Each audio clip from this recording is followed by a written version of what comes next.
Assalamualaikum warahmatullahi wabarakatuh. Saya Desi Mardianti Muhtar, calon guru penggerak angkatan 10 Provinsi Gorontalo kelas 1003, dan saat ini saya bekerja di TK Mekar, Kecamatan Telaga, Kabupaten Gorontalo. Terkait kesimpulan maupun refleksi dari modul 2.3 yaitu coaching dalam supervisi akademik, maka saya menyimpulkan bahwa coaching itu sendiri adalah proses percakapan yang terjadi antara coach dan coachee yang dimana dilaksanakan dalam bentuk komunikasi dua arah. Sebagai seorang calon guru penggerak, kami dipersiapkan untuk menjadi seorang pemimpin pembelajaran.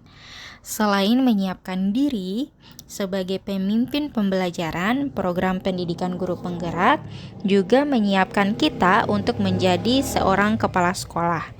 Sebagai kepala sekolah tentunya tidak akan terlepas dengan tugas supervisi akademik. Nah, supervisi akademik ini dilakukan untuk memastikan pembelajaran yang berpihak pada murid sebagaimana yang tertuang dalam standar proses pada Standar Nasional Pendidikan Pasal 12.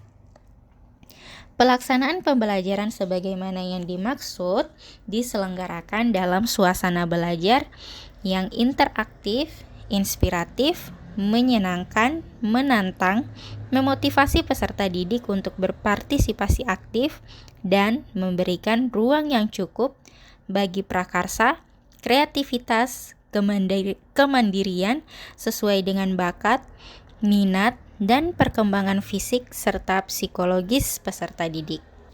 Oleh karena itu, penting kiranya bagi kita memastikan bahwa supervisi akademik yang kita jalankan benar-benar berfokus pada proses pembelajaran sebagaimana yang tertuang dalam standar proses tersebut.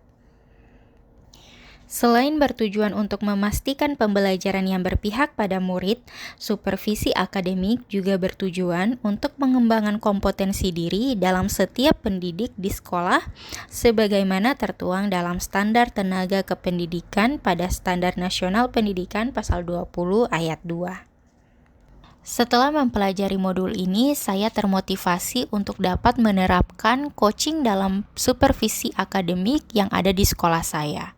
Saya pun sangat senang karena saya mendapatkan ilmu-ilmu yang baru terkait proses coaching itu sendiri. Berdasarkan pengalaman saya ketika saya dilaksanakan supervisi akademik, saya hanya dinilai dalam melaksanakan kegiatan pembelajaran, kemudian diberikan masukan-masukan terkait perbaikan kegiatan pembelajaran yang saya laksanakan. Tetapi ketika saya mengenal metode coaching, ternyata terjadi komunikasi dua arah antara coach dan coachee, di mana coach akan menggali potensi yang ada pada seorang coachee, dan coachee itu sendirilah yang akan merancang strategi berdasarkan tantangan yang telah diidentifikasi. Oleh sebab itu, saya bertanya-tanya apakah selama ini kegiatan supervisi akademik yang dilaksanakan itu tidak sesuai atau benar-benar salah dalam pelaksanaannya.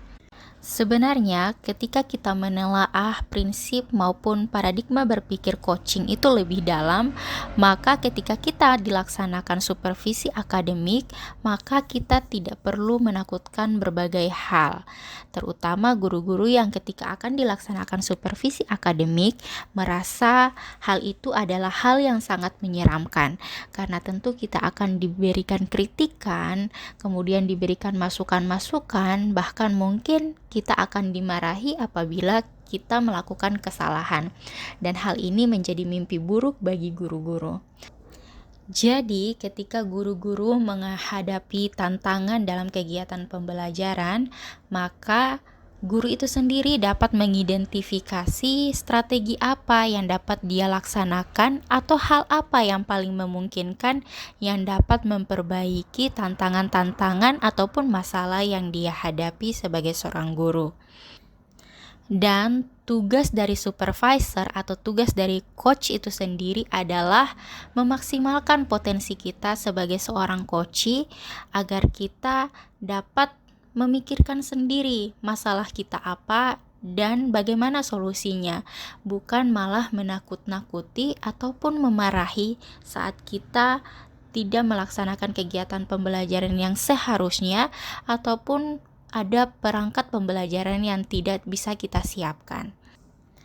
Jadi, jika kegiatan coaching ini dapat diterapkan pada supervisi pendidikan, saya rasa kegiatan supervisi akademik tidak akan semenakutkan atau semenyeramkan seperti yang sudah dibayangkan oleh guru-guru.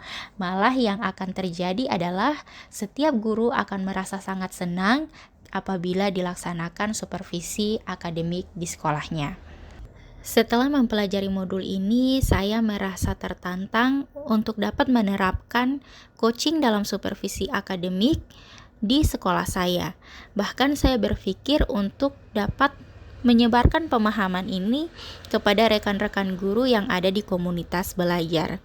Saya ingin semua guru paham ketika melaksanakan proses coaching, sehingga guru-guru pun termotivasi untuk dapat menerapkan hal ini di dalam sekolah mereka.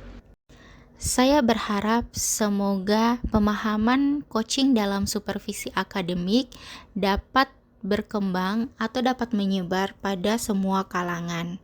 Karena yang dikhawatirkan apabila pemahaman ini tidak diketahui oleh semua kalangan, maka nantinya akan terjadi perdebatan apabila dalam pelaksanaan supervisi terjadi pemahaman yang berbeda.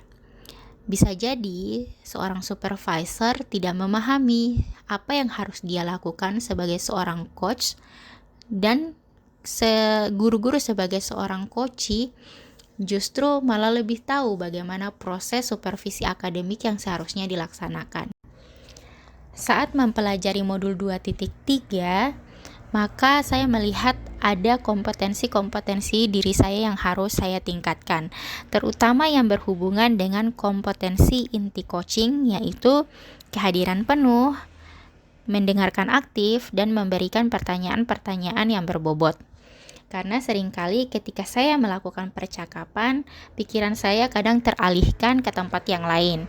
Sementara dalam proses coaching itu sendiri, kita seharusnya fokus pada coachee, mendengarkan kata-kata yang disampaikan oleh coachee, karena pada percakapan itu kita dapat menangkap kata kunci dari percakapan yang kita laksanakan. Kemudian, saya pun harus memberikan pertanyaan-pertanyaan berbobot kepada coachee supaya coachee tersebut dapat memaksimalkan potensi ataupun menggali potensi dirinya sendiri. Hal ini juga berkaitan pada modul sebelumnya, yaitu modul 2.2, bahwa pada modul 2.2 yaitu pembelajaran sosial emosional, di situ kita juga mempelajari bagaimana cara untuk menghadirkan kesadaran penuh atau mindfulness.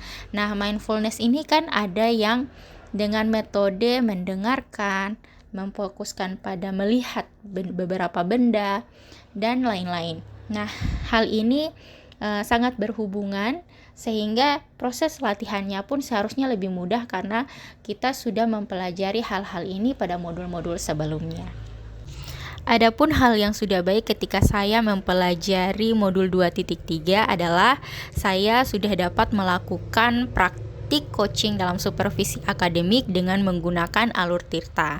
Tetapi hal ini belum sempurna sehingga perlu adanya perbaikan-perbaikan. Dan yang perlu diperbaiki itu adalah bagaimana saya dapat memahami alur Tirta itu sendiri di luar kepala. Sehingga sangat diperlukan dilaksanakannya praktik-praktik yang lebih dalam, sehingga suatu hari nanti saya dapat mempraktikkan coaching dengan alur Tirta itu dengan lebih sempurna. Jika metode coaching ini digunakan pada kegiatan pembelajaran berdiferensiasi maupun pembelajaran sosial emosional, maka teknik ini sangat baik dan dapat memaksimalkan potensi peserta didik. Karena pada proses coaching ini, coach dan coachee tidak melaksanakan komunikasi satu arah, melainkan komunikasi dua arah, sehingga coachee dapat digali maupun dimaksimalkan potensi yang ada dalam dirinya. Dan jika metode coaching ini kita hubungkan dengan pembelajaran sosial emosional, sebenarnya dalam percakapan coaching kita dapat menggunakan 5 kompetensi sosial emosional, di mana 5 KSE tersebut adalah kesadaran diri, kesadaran sosial, manajemen diri, keterampilan berelasi, dan pengambilan keputusan yang bertanggung jawab, di mana 5 KSE ini sangat diperlukan oleh coach maupun coachee saat melakukan percakapan coaching, baik menggunakan alur tirta maupun menggunakan alur rasa. Demikian koneksi antar materi modul 2.3 yaitu coaching dalam supervisi akademik. Saya mengucapkan terima kasih banyak karena sudah mendengarkan hingga selesai. Wassalamualaikum warahmatullahi wabarakatuh.